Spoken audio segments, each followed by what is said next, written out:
우리 모두의 마음속에는 고양이가 살고 있습니다. 이 고양이의 이름은 바로 감정입니다. 이 고양이는 우리에게 기쁨도 슬픔도 주지만 참 이해하기 어려운 존재이죠. 변덕스럽고 다루기가 어렵습니다. 우선 이 감정이라는 고양이에 대해 알아야 할 것은 이 고양이가 우리의 에너지의 대부분을 소모한다는 것입니다. 우리가 사랑에 빠졌을 때를 생각해 보세요. 연인과 사이가 좋을 때는 세상을 다 가진 것처럼 에너지가 넘칩니다. 평소라면 지쳤을 일도 거뜬하게 해내죠. 하지만 반대로 말다툼이라도 한 날은 갑자기 온몸에 힘이 빠집니다.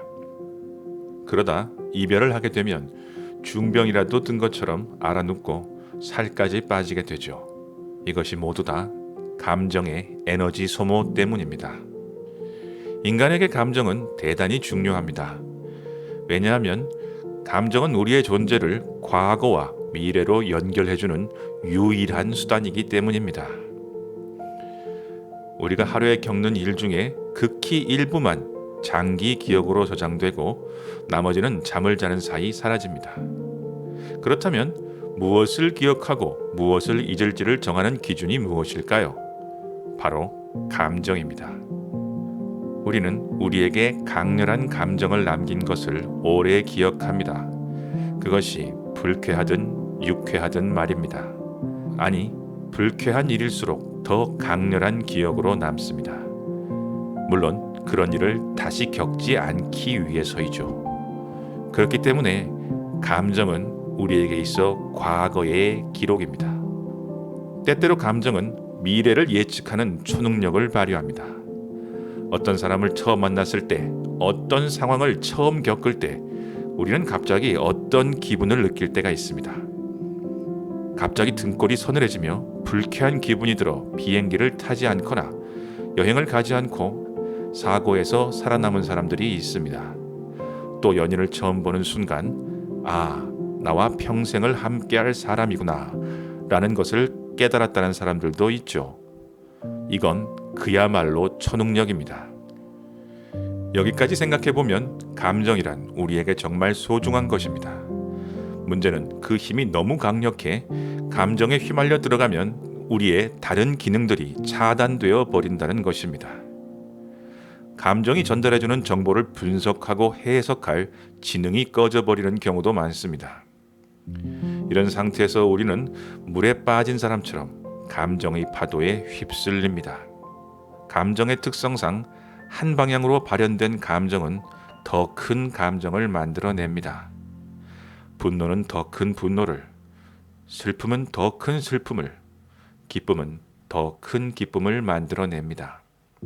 평소 분노의 시냅시스를 자주 쓰고 분노의 호르몬을 자주 분비하면 쓰면 쓸수록 발달되는 인체의 가소성 원리에 의해 분노의 상태가 훨씬 쉽게 자주 만들어집니다. 자연계에서 분노는 전투를 위한 준비 상태입니다. 이 상태에서는 엄청난 에너지가 소비되기 때문에 우리의 몸은 지성, 소화 능력 등의 당장은 불필요한 기능의 에너지를 뽑아 분노의 연료로 쏟아붓고 그 연료를 받은 분노는 더 크게 타오릅니다. 다른 모든 감정도 마찬가지입니다. 한 가지의 감정은 같은 종류의 감정의 연료 역할을 합니다. 감정이란 이렇게 우리의 삶의 중요한 방향타 역할을 하면서도 또 우리를 길 잃게 만들기도 하는 묘한 것입니다.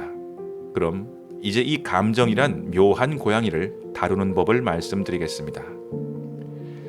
가장 중요한 것은 우선 감정이 느껴지도록 내버려 두어야 한다는 것입니다.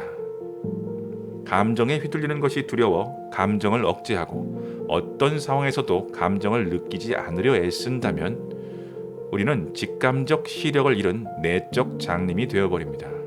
삶에서 정말 중요한 것들은 내적 시력으로 보아야 하는 것들이 대부분입니다. 때문에 감정을 느끼지 못하면 우리는 내적 여행에서 길을 잃게 됩니다.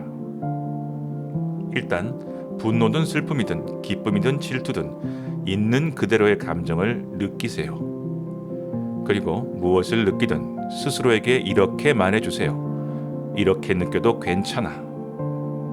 감정에 대해 자신을 부끄러워하지 마세요. 우리 모두는 때때로 치사하고 비열하고 욕심 많고 셈 많고 참을성 없는 보통 사람입니다. 그런 감정들이 우리 전체가 아닙니다.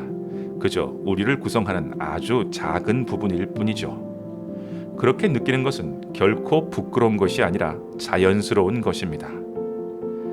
감정을 그대로 느껴야 할 이유는 또 있습니다. 감정의 특성은 묘해서 그 감정을 피하려고 하면 할수록 강해집니다. 누군가를 사랑하지 않으려 애써 본 적이 있는 사람은 이 말의 의미를 잘 아실 겁니다. 힘든 일이 닥쳐올 때 두려워하지 말자고 다짐할수록 두려움은 더 커집니다. 그러나 감정을 있는 그대로 느낄 때 그 감정은 오히려 약해지고 줄어듭니다. 하지만 이렇게 감정을 느끼다 보면 감정의 소용돌이에 휘말려 들어가기가 쉽죠. 그렇기 때문에 우리는 우리의 감정을 고양이 지켜보듯이 관찰해야 합니다. 이렇게 감정과 나의 거리를 만드는 것은 아주 중요합니다. 내가 곧 감정이 아니라는 것을 깨닫는 것은 평화와 지혜를 얻는 아주 좋은 방법입니다.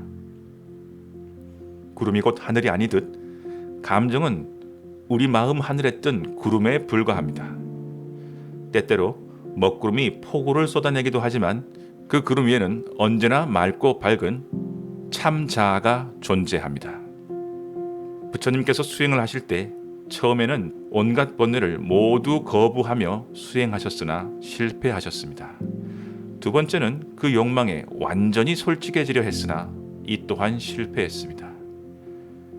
마지막으로 택하신 방식이 바로 그 모든 번뇌와 욕망을 그저 인정하고 바라보는 것이었습니다.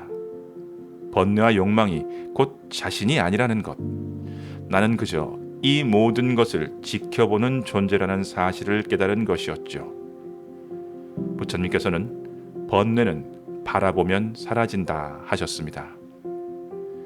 이렇게 자신의 감정을 바라보기 시작하면 우선 감정의 거친 파도로부터 안전해질 수 있습니다.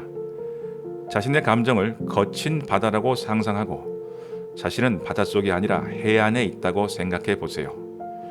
그렇게 관찰하다 보면 그 감정이 진짜 나에게 말해주고 싶어하는 것들이 보입니다.